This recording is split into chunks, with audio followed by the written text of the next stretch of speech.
ஸ்ரீமதே ராமானுஜாய நமஹ. இன்று தொடங்கி ஸ்ரீராமாயணம் என்ற திவ்ய கிரந்தத்தினுடைய சுருக்கத்தை பார்க்க இருக்கிறோம். ஸ்ரீராமாயணம் என்றது ராமானுஜ சம்பிரதாயத்துக்கு ஒரு தூணை போல. ஸ்ரீராமாயணம் அறிந்து கொண்டோமே என்றால் ராமானுஜ சம்பிரதாயத்தை கண்டிப்பாக அறிவோம் என்றும் சொல்லலாம். ஸ்ரீராமாயணத்தை அறிந்து கொண்டால்தான் ராமானுஜ சம்பிரதாயத்தை அறிந்தோமாவோம் என்றும் சொல்லலாம்.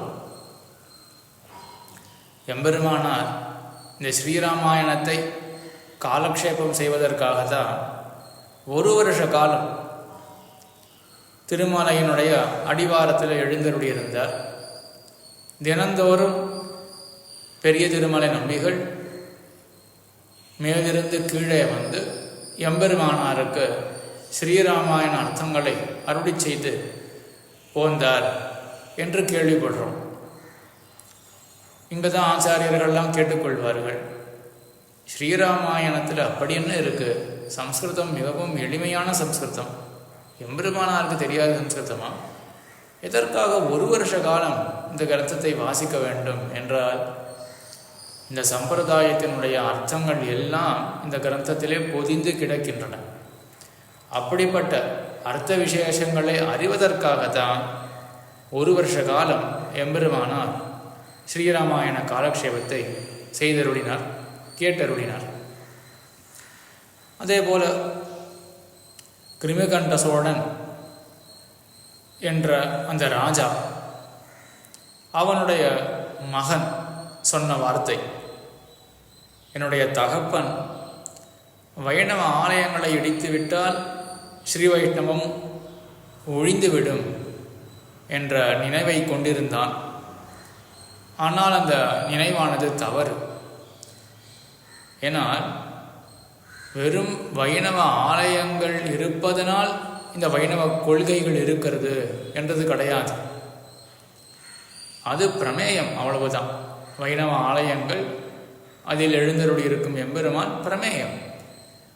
ஆனால் அந்த பிரமேயம் நிலை நிற்பதே எதனால்? பிரமாணத்தினால தான். இந்த சம்பிரதாயத்துக்கு தூணை போல 2 பிரமாணங்கள் அமைந்திருக்கு, திருவாய்மொழி, ஸ்ரீராமாயணம். ஆக அந்த 2 தூண்கள் இருக்கிற வரையில் இந்த பிரமேயங்கள்லாம் அழியவே அழியாது. ஆக இப்படி திருவாய்மொழியோடு ஒத்ததாக இந்த ஸ்ரீபாஷ்யம், அதாவது இந்த ஸ்ரீராமாயணமானது சம்பிரதாயத்திலே கொண்டாடப்படுகின்றது. 2த்துக்கும் ஒரு சாமியமும் உண்டு. 2மே துவயார்த்த விவரணம் என்றும் ஆச்சாரியர்கள் அருளி செய்வார்கள். 2மே வியுத்கிரமேன விவரணம் என்றும் அருளி செய்வார்கள். அதாவது துவயத்தினுடைய முன் வாக்கியம் அது சரணாகதியை சொல்லக்கூடிய வாக்கியம், பின் வாக்கியம் கைங்கரியத்தை சொல்லக்கூடிய வாக்கியம். இப்படி இருக்க துவயத்தை விவரிக்க வந்த நம்மாழ்வார் என்ன பண்ணார்? முற்பட கைங்கரியத்தை அருளி செய்தார், ஒழிவில் காலமெல்லாம் என்று. பிறகு அகலகில்லே நிறையும் என்று எம்பெருமான் திறத்திலே சரணாகதியை அருளி செய்தார், அதை பற்றி அருளி செய்தார். ஆக வியுத்கிரமேன, கிரமம் மாறாடி துவயத்தினுடைய அர்த்தத்தை தெரிவிக்க வந்த ஆழ்வார் எப்படி கிரமத்தை மாறாடி தெரிவித்தாரோ, அதே போல தான் ஸ்ரீராமாயணத்திலும் முற்பட கைங்கரியத்தை பற்றின பிரஸ்தாபம், பிறகு சரணாகதியை பற்றின பிரஸ்தாபம் என்று இப்படி துவயார்த்தத்துக்கு விவரணமாக அமைந்தது. அதே போல வித்கிரமமாக விவரணமாக அமைந்தவை தான் 2 கிரந்தங்களும் என்று இப்படி ஸ்ரீராமாயணமானது திருவாய்மொழியுடன் கூட ஒரு தூணாக சம்பிரதாயத்துக்கு அமைந்துள்ளது. இந்த ஸ்ரீராமாயணத்தை பற்றி சொல்லும் பொழுது, யாவத் ஸ்தாஸ்யந்தி கிரயா சரிதச்ச மஹீதலே தாவத் ராமாயண கதா லோகேஷு பிரசரிஷ்யதி என்றுள்ளது. எத்தனை ஆண்டுகள் உலகத்திலே மலைகள் நிற்குமோ, நதிகள் ஓடுமோ, அத்தனை ஆண்டுகள் ராமாயண கதையானது உலகத்திலே பிரச்சாரத்தை அடையும் என்று. இது மிகவும் உண்மையான வார்த்தை. ஏன்னா வெறும் பாரத தேசத்தில் மட்டும் இல்லை, பல பல தீபங்களில் ஏதோ ஒரு விதத்தில் ராமாயண கதையானது அங்கெல்லாம் பிரசித்தமாக தான் இருக்குது. ராமாயண கதாபாத்திரங்கள் எல்லாம் பல தீபங்களில் பிரசித்தமாகத்தான் இருக்கின்றன. ஆக அப்பேற்பட்ட புகழை கொண்ட இந்த ஸ்ரீராமாயணம், அதற்கு கோவிந்தராஜர் என்ற ஆச்சாரியர் வியாக்கியானம் இட்டருளி இருக்கிறார். பெரியவாச்சான் பிள்ளை தனி ஸ்லோகம் என்று வியாக்கியானம் சாதித்துள்ளார். அது 24,000 ஸ்லோகங்களுக்கு வியாக்கியானம் கிடையாது. சில குறிப்பிட்ட முக்கியமான ஸ்லோகங்களுக்கு மட்டும் பெரியவாச்சான் பிள்ளை வியாக்கியானம் சாதித்திருக்கிறார். ஆனால் கோவிந்தராஜர் என்ற ஆச்சாரியர் பூர்வாச்சாரிய வியாக்கியானங்களை தழுவி ஸ்ரீராமாயணத்தினுடைய அனைத்து ஸ்லோகங்களுக்கும் வியாக்கியானம் அருளி செய்திருக்கிறார். அந்த வியாக்கியானத்தை தழுவி ஸ்ரீராமாயணத்தினுடைய சாரத்தை நாம் அனுபவிக்கலாம். இந்த ஸ்ரீராமாயண கிரந்தமானது எப்படி அவதரித்தது என்றதை முதலிலே கோவிந்தராஜர் தெரிவிக்கிறார். வைகுண்டேது பரலோகே ஸ்ரீயா சார்த்தம் ஜெகத்பதி ஆஸ்தே விஷ்ணு அச்சிந்தியாத்மா பக்தைஹி பாகவதை சஹா என்று எம்பெருமான் திருநாட்டில் எழுந்தருளியிருக்கான். அவனுக்கு நித்திய முக்தர்கள் எல்லாம் அனவரதம் கைங்கரியம் பண்ணி கொண்டிருக்கின்றார்கள். இருந்தாலும் எம்பெருமானுக்கு ஒரு குறை என்ன? இந்த சம்சாரி சேத்தனர்களும் கூட வந்து கைங்கரியம் பண்ண வேண்டுமே அப்படின்ற குறை. அதற்காக எம்பெருமான் என்ன பண்ணுறான் அப்படின்னா, விசித்ரா தேக சம்பத்தி ஈஸ்வராய நிவேதித்தும் பூர்வமேவ கிருதா பிரம்மன் ஹஸ்த பாதாதி சயுதா என்று இந்த ஜீவாத்மாக்களுக்கு, சம்சாரிகளுக்கு, அவர்கள் எப்படி இருக்கார்கள்? பிரளய தசையில் இறகுடிந்த பக்ஷி போல என்று போகத்துக்கும் வழி இல்லை, மோட்சத்துக்கும் வழி இல்லை என்று இருக்கக்கூடிய சம்சாரி சேத்தனர்களை குறித்து எம்பெருமான் உடம்பை கொடுக்கின்றான். அந்த உடம்பு எதற்காக? தன்னை ஆசிரியிப்பதற்காக. ஆனால் இந்த சம்சாரி சேத்தனர்கள் என்ன செய்கிறார்கள்னா, ஒருத்தன் நதியை கடப்பதற்காக ஓடத்தை கொடுக்குறான்னா என்ன பண்ணணும்? நம்ம வந்து நதியினுடைய அந்த வேகத்தை அதுக்கு இடம் கொடுக்காமல் எதிர்த்து அக்கறைக்கு நாம் போக வேண்டியிருக்கும். அப்போது அந்த ஓடத்தை சரியாக பயன்படுத்தினவர்களாக ஆகும். அது இல்லாமல் எனக்கு சிரமமாக இருக்குது, போகிற போக்கில் போகட்டமே அப்படின்னா நதி போகிற போக்கில் நம்ம போயிடுவோம். அதே போல் மனசு அங்கங்கே இழுக்கிறது அப்படின்னா மனசை கட்டுப்படுத்தி கொண்டு எல்லாவற்றையும் எம்பெருமானுக்கு சமர்ப்பிக்க வேண்டும். மனம் போன போக்கில் போனோமே என்றால் அப்போ பகவான் அடைய முடியாது. அப்படி தான் பெரும்பாலும் சம்சாரி சேத்தனர்கள் இருக்கும். மனம் போன போக்கில் நம்மளுடைய இந்த யாத்திரையை விட்டுடுறோம். ஆக பகவான் அடைய முடியறது கிடையாது. ஆக இந்த சம்சாரி சேத்தனர்கள் இழக்காமல் இருப்பதற்கு ஞானத்தை கொடுக்க வேண்டும் என்பதற்காக பகவான் என்ன பண்ணுறான்னா வேத பிரதானம் பண்ணுறான். அந்த வேதத்தை கொடுத்தாலுமே கூட அதில் விஸ்வாசம் வரமாட்டேங்கிறது. விஸ்வாசம் வந்தாலுமே கூட தப்பாக அர்த்தத்தை புரிந்து கொண்டு மறுபடியும் தவறான மார்க்கத்துக்கு தான் போகிறோம். ஆக இப்படிப்பட்டவர்களை அந்த எம்பெருமான் யோசிக்கிறான். எப்படி ஒரு ராஜாவானவன் அவன் சாசனம் இடுகிறான். அந்த சாசனம் இட்டால் இதை செய்யாதன்னா அப்போது அந்த ஜனபதமானது, அந்த ஊரானது கேட்க வேண்டும். அதை கேட்கலை அப்படின்னு நினச்சிக்கோமே. அப்போ அந்த ராஜா என்ன பண்ணுவான் அப்படின்னா தானே அனுஷ்டித்து காட்டுவான். அதை கண்டாவது மற்றவர்களுக்கு ஒரு திருத்தம் ஏற்படுமே அப்படின்ற எண்ணத்தோட ராஜா அப்படி தானே அனுஷ்டித்து காட்டுவான். அதுபோல் எம்பெருமான் என்ன பண்ணுறான் அப்படின்னா இந்த ராமாவதாரம் என்ற அவதாரத்தை எம்பெருமான் எடுக்கிறான். ராமாவதாரம் மட்டும் கிடையாது, எம்பெருமான் சதுர்தா தன விபாகம் பண்ணுகிறான். ஆக 4 பகவத் அவதாரங்கள் தான். ராம, லக்ஷ்மண, பரத, சத்ருக்னர்கள் 4 பகவத் அவதாரங்கள் தான். அப்போ 4 விதமாக பகவான் அவதாரம் பண்ணுகிறான்.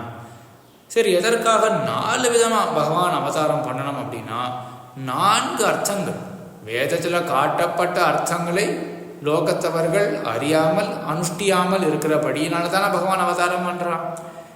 அந்த வேதத்தில் காண்பிக்கப்பட்ட 4 அர்த்தங்களை தானே அனுஷ்டித்து இந்த லோகத்துக்கு அறிவிப்பதற்காக 4 அவதாரங்கள்.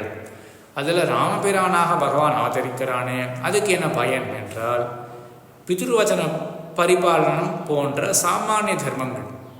பெரியவர் சொன்னால் அதை கேட்க வேண்டும் அப்படின்றதே லோகத்தில் தெரியாமல் இருக்க, அதெல்லாம் வேதத்தில் இருக்குது. ஆனால் அதை கண்டும் லோகத்தில் அனுஷ்டானத்தில் கொள்றதுக்கு யாருக்கும் நினைவு வரல. அப்படிப்பட்ட எண்ணங்களை விளைவிக்க வேண்டும் என்பதற்காக ராமாவதாரத்தை எடுத்துட்டு சாமானிய தர்மங்களை அனுஷ்டித்து காட்டினால் லோகத்துக்கும் சாமானிய தர்ம அனுஷ்டானத்தில் ஒரு ஆசக்தி, ஒரு ஆசை வர வேண்டும் என்பதற்காக லக்ஷ்மணனாக இருந்து கொண்டு என்ன பண்ணான் என்றால், எம்பெருமானுக்கு கைங்கரியம் செய்வது தான் புருஷார்த்தம், அதுதான் ஆத்மாவுக்கு ஸ்வரூபம் அப்படின்ற வேதார்த்தம் இருக்கு இல்லையா, அதை தானே அனுஷ்டித்து காட்டினான்.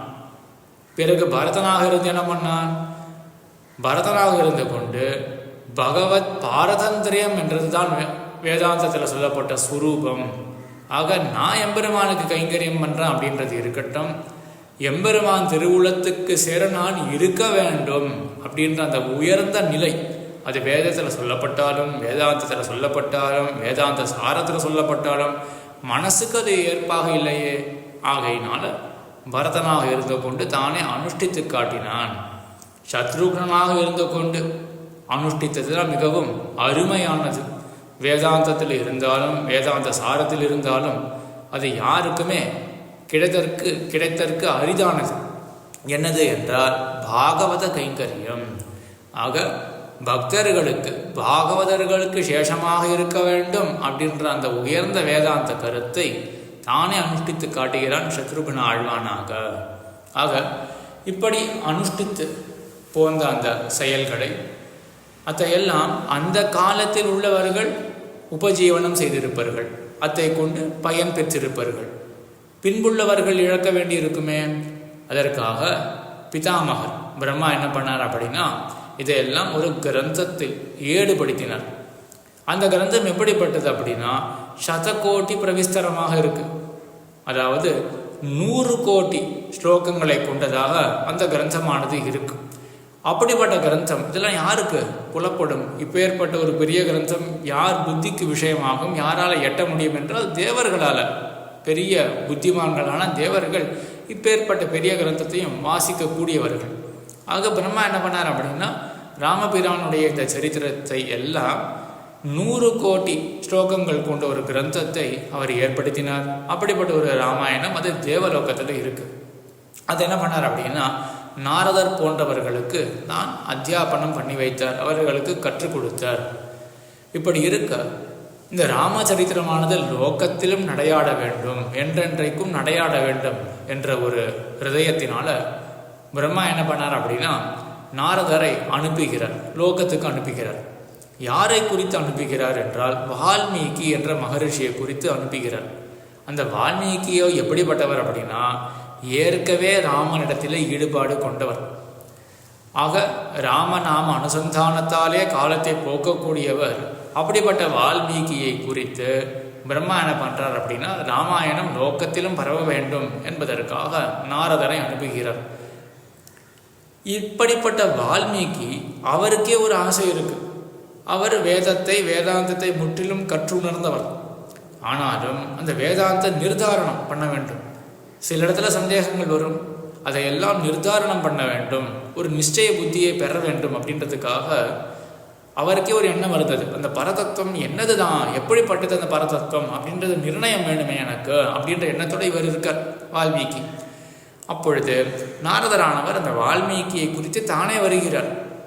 ஆக இவருக்கும் எண்ணம் இருக்கு, என்னது அர்த்தத்தை பெற வேண்டும் என்று. நாரதருக்கும் எண்ணம் இருக்கு, என்ன அர்த்தத்தை கொடுக்க வேண்டும் என்று. ஆக இப்படிப்பட்ட ஒரு சன்னிவேஷத்தில் பிறந்தது தான் இந்த ஸ்ரீராமாயணம். நாரதர் கொடுத்த பிறகு அதற்கு பிறகு பிரம்மாவும் வருகிறார். பிரம்மா ஹசிதம் பாஷிதம் ஜெய்வ கதிரியா எச்ச ஜெயட்டிதம் தத் சர்வம் தர்மவீரியன யதாவத் சம்பிரபஷ்யதி என்று வால்மீகி ஒரு வரனை கொடுக்கிறார், ஒரு பலத்தை கொடுக்கிறார். என்னன்னா, உம்முடைய அந்த ஒரு ஞானத்தால் எம்பெருமான் என்னென்னலாம் செய்தானோ, மற்றவர்கள் எம்பெருமான் உள்பட மற்றவர்கள் என்னென்னலாம் செய்தார்களோ எல்லாம் கையிலங்கு நெல்லிக்கனியாக உணர்வீர் அப்படின்னு ஒரு சக்தியை வால்மீகிக்கு கொடுக்க, அந்த வால்மீகியானவர் இந்த ராமாயணம் என்ற இந்த இதிகாசத்தை எழுதினார் என்று சரித்திரம். இந்த ராமாயணமானது இதிகாசமாகவும் இருக்கு, காவியமாகவும் இருக்கு. இதிகாசம் அப்படின்னா என்ன? முன்பு ஏற்பட்ட விஷயத்தை சொல்லக்கூடியதாக இருக்கு, இதிகாசமாக இருக்கு. அதே போல காவியமாக இருக்கு, போயட்ரியாகவும் இந்த கிரந்தமானது இருக்கு. அப்போதான் சந்தேகம் வருது, காவியாலாபாம்ச வர்ஜயேத் அப்படின்னு இருக்கு. இந்த காவியங்கள்லாம் தேவையே கிடையாது, அதெல்லாம் விட வேண்டும். ஏன்னா வைராகியத்துக்கு ஏற்றதா அந்த காவியங்கள்லாம். இதுக்காக காவியத்தை வாசித்து நம்ம என்ன பண்ண போகிறோம் அப்படின்னா காவியங்கள்லாம் வேண்டான்னு சொல்லப்பட்டிருக்கே என்றால் அந்த காவியங்கள்லாம் லௌகிகமான காவியங்கள். அப்போ உலகத்தினுடைய கதையை பற்றி சொல்லக்கூடிய கவிதைகள்லாம் இருந்ததுன்னா அதெல்லாம் வேண்டாம். ஆனால் இது பகவானை பற்றி சொல்லக்கூடிய கவிதையாச்சே. ஆகையினால இந்த ஸ்ரீராமாயணம் காவியமாகவும் இருக்கு, ஆதி காவியம் என்றே பெயர். அதே போல் இதிகாசமாகவும் இருக்கு, நடந்தத்தை சொல்லக்கூடியதாக இருக்கிறது இந்த ஸ்ரீராமாயணமானது. ஒவ்வொரு கிரந்தத்துக்கும் 4 விஷயங்கள் சொல்லுவார்கள். என்னன்னா விஷயம், பிரயோஜனம், அதிகாரம், சம்பந்தம். இந்த 4 விஷயங்களை அறிந்து கொண்டோம் என்றால்தான் ஒருத்தர் ஒரு கிரந்தத்தையே படிக்கணும்னு ஆரம்பிப்பார். நமக்கு ஒரு புஸ்தகம் கிடைக்கிறது, எடுத்தோடனே படிக்கிறதுக்கு தொடங்கிடுவோமா? அந்த புஸ்தகத்தில் விஷயம் என்ன அப்படின்னு யோசிக்க மாட்டோமா? அது தெரிஞ்சாதான் அப்புறம் அந்த புஸ்தகத்தையே நாம் படிக்க தொடங்குவோம். அதே போல் இந்த விஷயத்தை படித்தால் எனக்கு என்ன பயன் அப்படின்னு தெரிய வரணும். அந்த புஸ்தகத்தை வாசிப்பதற்கு யாருக்கு அதிகாரம்? யாருக்கு அதிகாரம் அப்படின்னா யாருக்கு அந்த கேப்பபிலிட்டி, யாரால் அதை படித்து புரிஞ்சிக்க முடியும், பயன் பெற முடியும் அப்படின்னு நம்ம தெரிஞ்சுக்க விரும்புவோம். எனக்கு அந்த அதிகாரம் இருக்கா அப்படின்னு தெரிஞ்சால் தானே நம்ம அந்த புஸ்தகத்தை படிப்போம். அதே போல் என்ன சம்பந்தத்தை கொண்டு இந்த புஸ்தகம் எழுதப்பட்டிருக்கு? திடீர்னு ஒருத்தர் சொல்லிட்டார் அப்படின்னா அசம்பந்த பிரலாபகா அப்படின்னு அதுக்கெல்லாம் முக்கியத்துவம் கொடுக்க மாட்டோம். தெருவில் போயிட்டே இருந்தார், திடீர்னு ஒருத்தர் சொன்னார் அப்படின்னா சொல்லிட்டு போகக்கூடாது அப்படின்னு விட்டுருவோம் இல்லையா? ஆக ஏதோ ஒரு சம்பந்தம், தொடர்பு இருக்கணும். ஆக இந்த மாதிரி 4 விஷயங்கள் ஒரு கிரந்தத்தை நாம் எடுத்து வாசிக்கும் பொழுது இந்த 4 விஷயங்களை அறிந்து கொண்டு தான் நாம் வாசிப்போம். ஆக அதே போல் ஸ்ரீராமாயணம் எடுத்து என்ன பண்ணணும்? ஸ்ரீராமாயணத்துக்கு விஷயம் என்ன அப்படின்னு தெரியணும், அதை படித்தால் பயன் என்ன அப்படின்னு தெரியணும். அதே போல் யாருக்கு இது உதவும் அப்படின்னு தெரியணும், எதற்காக இது சொல்லப்பட்டது அப்படின்னு தெரியணும். ஆக ஸ்ரீராமாயணத்தினுடைய முதல் 4 சர்க்கங்களிலே இந்த 4 விஷயமும் சொல்லப்படுறது. ஆக இந்த 4 விஷயம், இந்த 4 சர்க்கங்களை வாசித்தோமே என்றால் அப்போ நமக்கே புரிஞ்சு போயிடும், ஓஹோ இவ்வளோ விஷயங்கள் இருக்கா ஸ்ரீராமாயணத்தில், இதுக்கு எனக்கு அதிகாரம் இருக்கா இல்லையா அப்படின்னு நம்மளே புரிஞ்சுக்குவோம். அப்போ யாருக்கு அதிகாரம் இருக்கோ அவர்கள் மேற்கொண்டு ஸ்ரீராமாயணத்தை படிப்பார்கள். அதில் இந்த விஷயம், பிரயோஜனம் அப்படின்றது இந்த முதல் சர்க்கத்திலேயே. முதல் சர்க்கம் அப்படின்றது தான் சங்கேப ராமாயணம், 100 ஸ்லோகங்களை கொண்ட முதல் சர்க்கம். அதிலேயே விஷயமும் சொல்லப்பட்டிருக்கு, பிரயோஜனமும் சொல்லப்பட்டிருக்கு. ஸ்ரீராமாயணம் அப்படின்ற இந்த கிரந்தத்துக்கு என்ன விஷயம், எதை பற்றினது இந்த கிரந்தம் அப்படின்னும், படித்தா என்ன பயன் அப்படின்னு இந்த முதல் சர்க்கத்திலேயே சொல்லப்பட்டிருக்கு என்றும். அதே போல் இந்த முதல் ஸ்லோகம் இருக்குது, தபஸ்வாத்தியாய நிரதம் தபஸ்வி வாவிதாமரம் நாரதம் பரிபப்ரச்ச வால்மீகிர் முனிபுங்கவம் அப்படின்னு இந்த முதல் ஸ்லோகமே எப்படி ஆரம்பிக்கிறது அப்படின்னா, வால்மீகியானவர் நாரத மகரிஷியை கேட்டார் அப்படின்னு. இந்த கேட்டார் அப்படின்றதுனாலேயே குரு சிஷ்ய பாவமானது வெளிப்படுகிறது. கண்ணன் என்ன சொன்னான்னா, தத்வித்தி பிரணிபாத்தேன பரிப்பிரஷ்னேன சேவையா அப்படின்னு, அந்த குருவை நீ வணங்கி விட்டு அவனை கேள்வி கேட்க வேண்டும் அப்படின்ற அந்த குரு சிஷ்ய பாவம் இருக்கு இல்லையா, அது இந்த முதல் ஸ்லோகத்திலே தெரிகிறது. அதே போல் குருவை குறித்து சொல்கிறது, நான் பிருஷ்டஸ்டித் குருயாத், ஒரு குருவை கேட்கலை அப்படின்னா அந்த குருவே தானே வாயை திறக்கக்கூடாது அப்படின்னு சொல்லியிருக்கு. ஆக நாரதர் என்ன பண்ணுறார், ஒரு குருவுக்கு சேர, அந்த தன்மைக்கு சேர வால்மீகி கேட்ட பிறகு சொல்கிறார். வால்மீகி என்ன பண்ணுறார், சிஷ்ய தன்மைக்கு சேர குருவை வணங்கிவிட்டு கேட்கிறார். ஆகையினால இந்த குரு சிஷ்ய பாவமானதே முதல் ஸ்லோகத்தில் காட்டப்படுறது. அப்படிப்பட்ட முதல் ஸ்லோகத்தை மேற்கொண்டு அனுபவிப்போம். ஒவ்வொரு சர்க்கத்தினுடைய முக்கியமான ஸ்லோகங்கள் அதை அனுபவித்து கொண்டு ஸ்ரீராமாயணத்தை சுருக்கமாக அனுபவித்து கொண்டு போவோம் உபன்யாசங்களிலே. ஆழ்வார் திருவடிகளே சரணம், எம்பெருமானார் திருவடிகளே சரணம், ஜீயர் திருவடிகளே சரணம்.